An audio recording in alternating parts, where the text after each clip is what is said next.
Où est-ce que Jésus est assis? Vérifions. On va trouver sa place. Il y a une place enviable par tout le monde. Que Dieu nous fasse grâce de pouvoir avoir cette...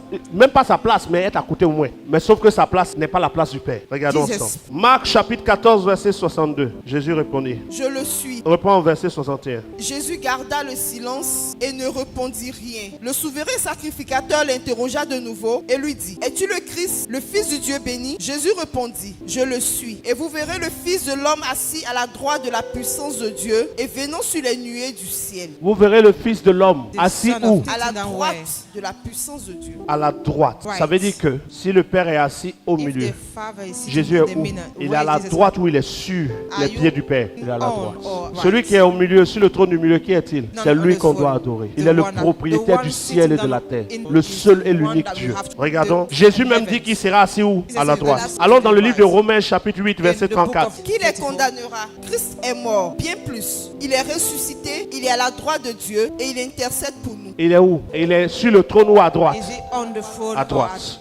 Éphésiens 1 verset 20. Il a déployé en Christ en le ressuscitant des morts. C'est Dieu qui l'a ressuscité des morts. Continuons. Et en le faisant asseoir à sa droite dans les lieux célestes. Qui l'a fait asseoir dans les lieux célestes? À quelle place? Sa place de Dieu ou bien à la droite? À la droite encore. Colossiens 1. Colossiens 3 verset 1.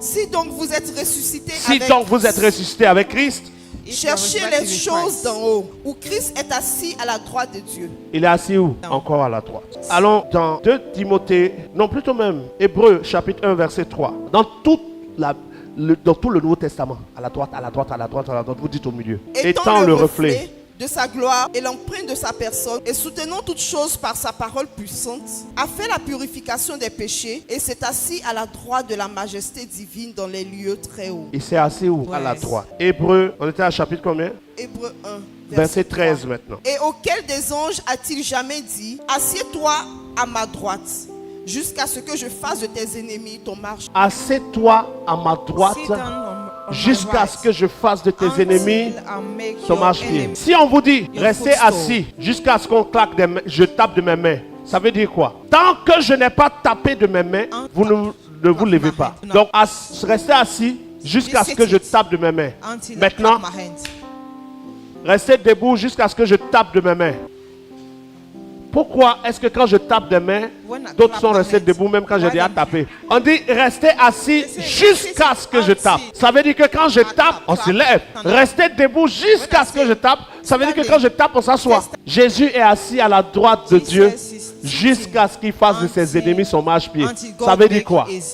Tant que ses ennemis, tous les ennemis jusqu'à la mort, ne deviennent pas son marche-pied, il ne descend pas. Donc qui est dans l'église? Ce n'est pas Jésus qui vient dans les églises, c'est le Saint-Esprit qui est avec nous. Les dons, le parler en langue, prophétie, parole de connaissance. Il y a quel don aussi vous connaissez un peu? Interprétation des langues, guérison. Il y en a qui ne savent même pas si ça existe. Prophétie, diversité des langues, songe, vision. Tout ça, c'est les dons de qui? Ce n'est pas les dons de Jésus. On dit les dons du Saint-Esprit. L'amour, la paix, la patience, tout ça qu'on appelle le fruit. C'est le fruit de qui? Le fruit du Saint-Esprit. On doit être rempli du fruit de qui? Pas le fruit de Jésus, mais du fruit du Saint-Esprit. On doit être rempli des dons de qui? Les dons du Saint-Esprit. On doit être rempli de la présence de qui? Du Saint-Esprit. De quoi vous parlez? On n'est pas là pour être rempli de Jésus. On est là pour être rempli du Père de Jésus. Être rempli du Saint-Esprit.